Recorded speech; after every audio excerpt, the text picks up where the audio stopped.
Kan bahasa itu kan ada dua, Ya. bahasa lisan, bahasa tulisan. Nah, jadi sejak abad ke-16 ya, orang Bangka itu sudah mengenal bahasa tulisan menggunakan Arab Melayu, bukan menggunakan Latin.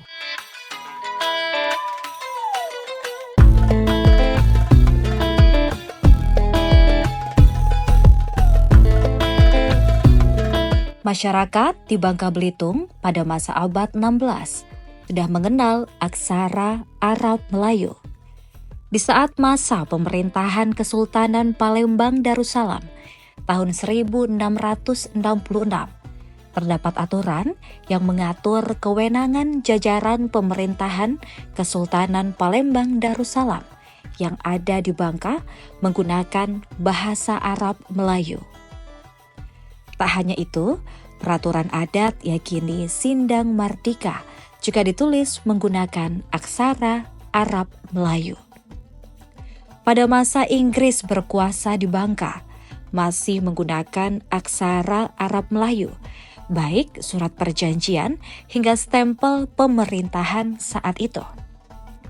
Sebelum mengenal huruf Arab Melayu, masyarakat di Bangka sudah mengenal huruf Palawa sekitar abad 7.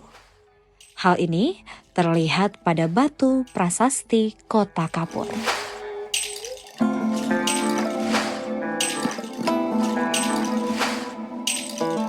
Sehat selalu. Alhamdulillah, Masih segar bugar. segar. Saya lihat ini apa?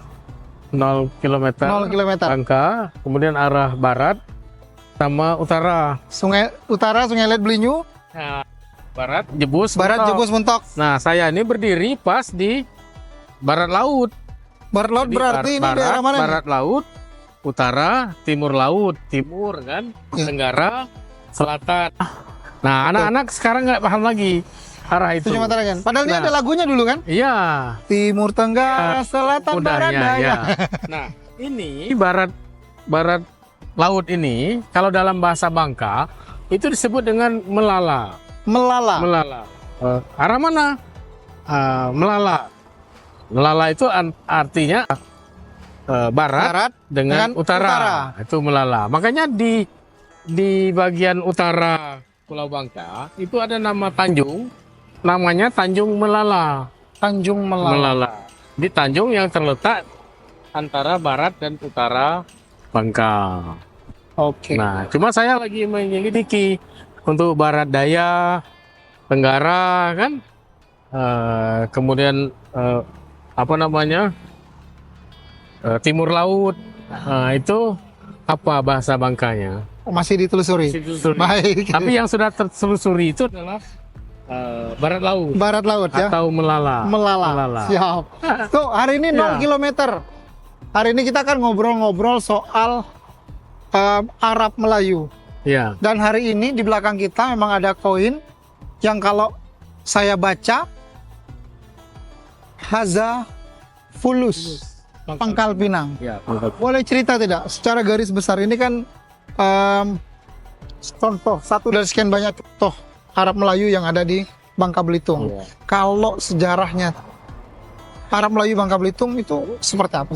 Atau dari kapan mestinya?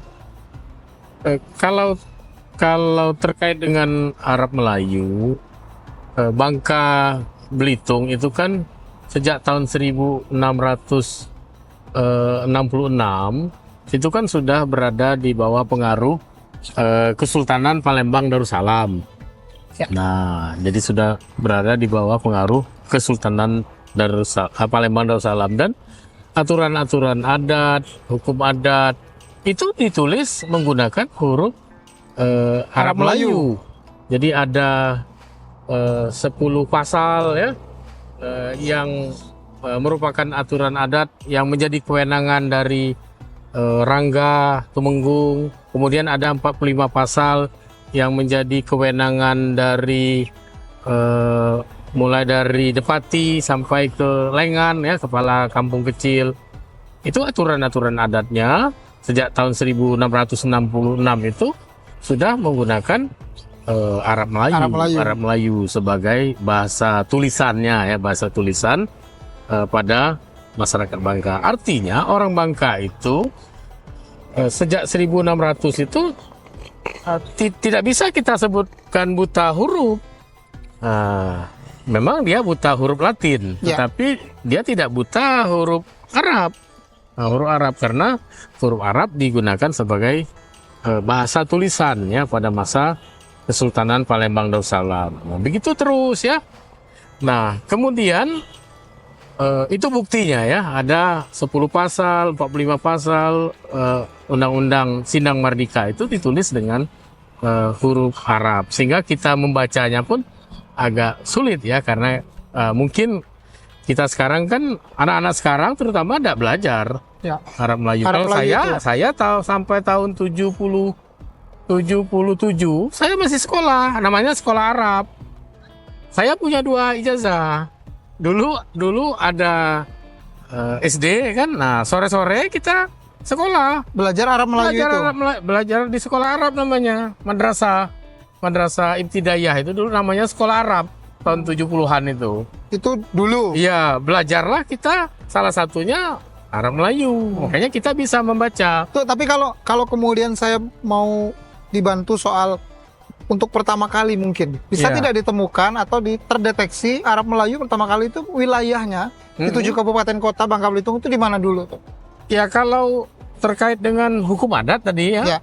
Itu kan meliputi seluruh wilayah. Seluruh wilayah Bangka Belitung. Tersebar berarti ya. Karena hukum itu kan berlaku untuk seluruh wilayah, seluruh masyarakat Bangka kan. Nah, itu yang paling tua ya menurut saya. Kemudian yang berikutnya ketika Inggris berkuasa kan. Nah, Inggris juga misalnya membuat cap ya. Membuat cap itu ya tulisannya yang bisa dimengerti oleh orang Bangka, misalnya residen Inggris untuk Palembang dan Bangka itu menggunakan stempelnya saja menggunakan Arab Melayu. Nah, kemudian Sultan juga kan membuat misalnya meriam ya, itu capnya juga menggunakan huruf Arab Melayu. Tapi dalam catatan sejarahnya sendiri, dalam manuskrip-manuskrip kuno mungkin, Arab Melayu ini apakah hanya digunakan untuk ilmu pemerintahan saja, tapi apa juga di kehidupan sosial, atau justru sebagai penguat untuk syiar agama Islam? Semua. Jadi kan bahasa itu kan ada 2, bahasa lisan, bahasa tulisan.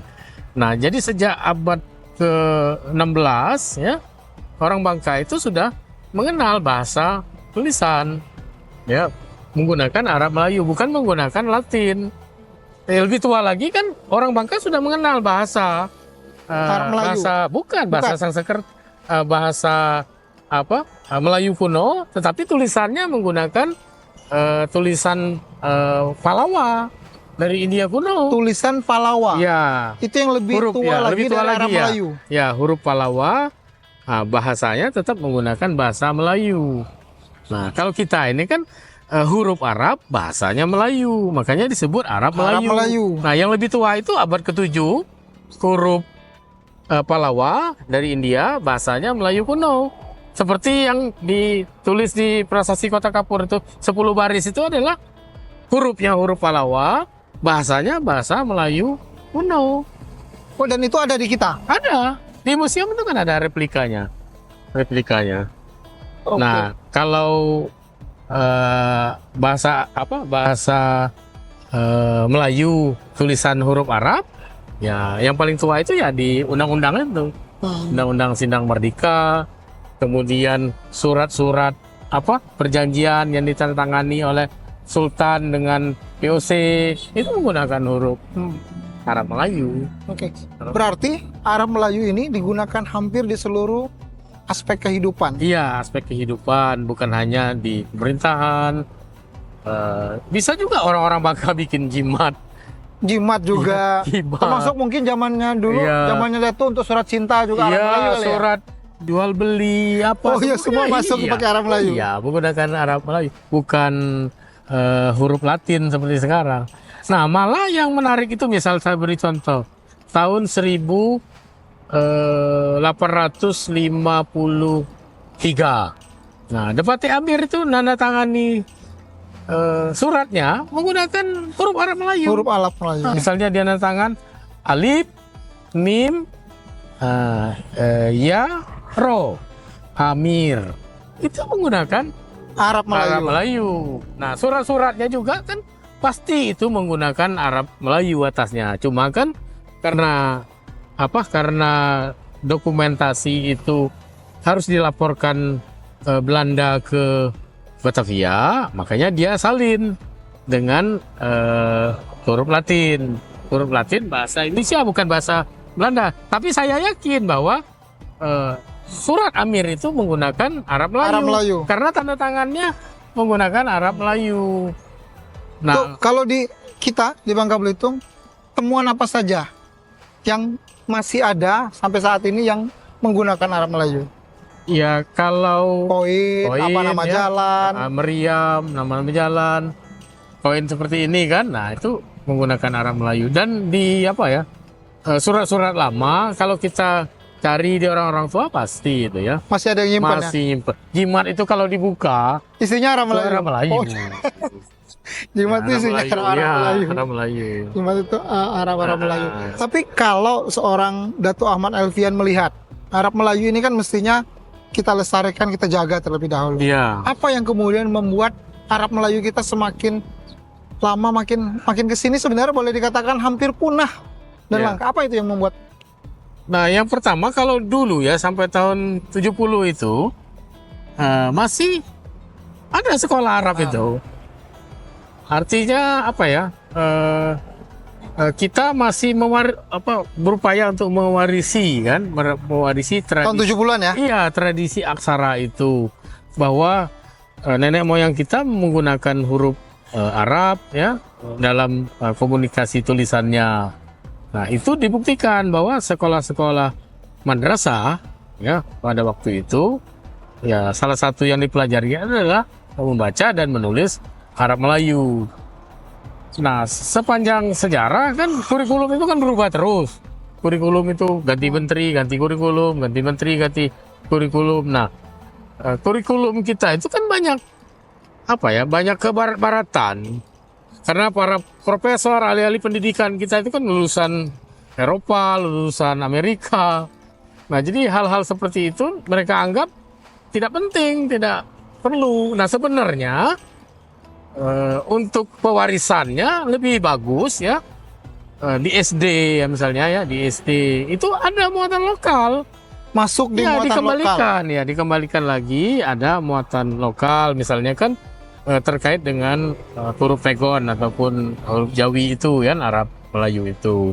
Sehingga anak-anak kita ketika dia mempelajari naskah-naskah kuno, naskah-naskah lama kan terkait dengan manuskrip lama Melayu, dia bisa mempelajarinya. Jadi bisa langsung membacanya.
Download Tribun X sekarang, menghadirkan lokal menjadi Indonesia.